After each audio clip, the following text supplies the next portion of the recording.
millimeter wave platform from analog devices, right? Is this the guy? Or this is the guy? Or the three? It's that. So this right here would be that 88R platform. Okay. And then this right here would be the 28. Oh, this is the 28 gigahertz antenna. Yeah. This And is a beamformer, and then the antenna's on the back side, so you can just swivel it. it has to be that big? Say again? It has to be that big?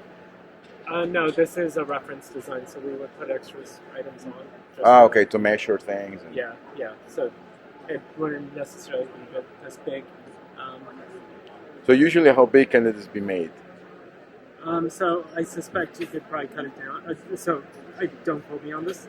I suspect you could cut it down considerably, probably about half the sizing. So Karen's the right person to talk to on that. So Okay. she's going to be the expert. And what do you have here? Here we have a 32T32R massive MIMO system. How many? 32 transmitters, 32 receivers. What? So what we have here is... So we have 32 cables here? And here we have 16. We did half of it.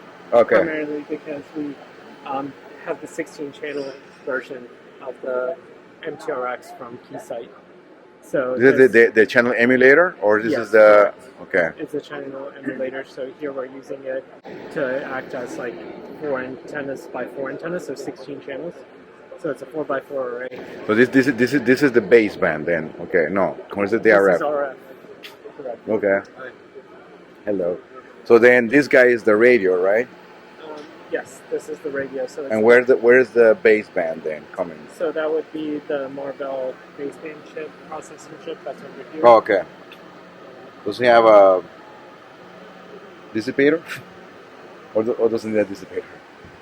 So it's got a beamforming mechanism in there. So it's doing digital beamforming, and then all it's doing is it's transmitting time domain data over the form of JSD 204C to our transceivers. So we have 88R transceivers under each one of these lids. So when you said the ADVR transceiver is here under this? 88R, yeah. ATAR. Yes, correct. So what's the difference between ATAR and the ADRV? So the ADRV9040 is what's under here. Okay. Yeah.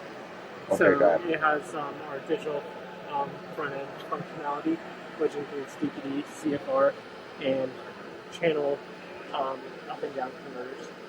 And what do we have here now? We have the constellations?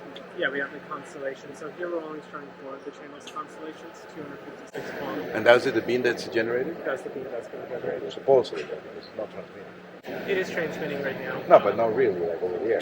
Oh yeah, no, it's not transmitting over It's there. over here. We wouldn't be able to show that in a... You have to have an antenna here and move it around or something. Yeah, they wouldn't allow us something like that. Then everybody's going to be complaining that you're like generating signals. And yeah, we wouldn't meet emissions masks in a show, so we can't do that. And this board is, you guys make this board? This is evaluation the board from Benetel. So Benetel is the board manufacturer. We're the component manufacturer. So from our perspective, we would be the transceivers, we would be the clocking, and we would be the power chips that are in here, including much more. Great. Yeah. One last thing would be that what's the cost, approximate cost of this board? So I can't speak on pricing. I'm an engineer. Okay. I don't deal with pricing structures. Mm-hmm. Yeah. And what is the end-to-end interoperability there? So the talked to you on that. What's inside that box? It's a magic box. It's got a couple of cell phones in there. Okay. So maybe Karen or Karen or Jack. Yeah. Hey, how's it going? What is inside your magic box? Inside my magic box, what else is magic stuff? Let me restart. You pull out like a rabbit out of that box? Sometimes. It works. Okay, great. Do you want to start that off? Yeah. Oh, so you have two phones there? Yeah, here we can see what's inside the box. We've got two OnePlus 9 Pro UEs, along with our transmit and receive antennas. So we got four downlink antennas and one uplink. Okay. Yeah. And this is doing 5G at what frequency?